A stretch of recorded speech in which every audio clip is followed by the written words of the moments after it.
Aujourd'hui, on parle de Relpax, un médicament utilisé pour traiter les crises de migraine. Son principe actif est l'élétryptane, une molécule développée par Pfizer dans les années 1990.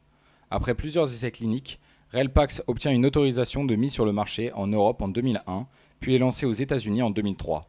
Il appartient à la famille des triptanes qui ciblent les récepteurs de la sérotonine afin de stopper une crise de migraine déjà installée. Sur le plan commercial, Relpax n'a jamais atteint le statut de blockbuster, mais il a tout de même généré des revenus importants. Pfizer a réalisé 89 millions de dollars de chiffre d'affaires avec Relpax au deuxième trimestre 2012. Aujourd'hui en France, l'autorisation de mise sur le marché est détenue par Viatris après plusieurs évolutions du portefeuille de médicaments de Pfizer. Aujourd'hui, Relpax est toujours utilisé dans plusieurs pays du monde. Il a permis à des millions de patients migraineux de bénéficier d'un traitement ciblé, plus rapide et plus efficace que les antalgiques classiques dans de nombreux cas. Plus de 20 ans après son lancement, Relpax reste une référence historique dans la famille des triptanes et illustre parfaitement le long parcours de développement d'un médicament depuis la recherche en laboratoire jusqu'à l'utilisation en pratique clinique. C'était l'histoire de Relpax racontée par Pitch Labo.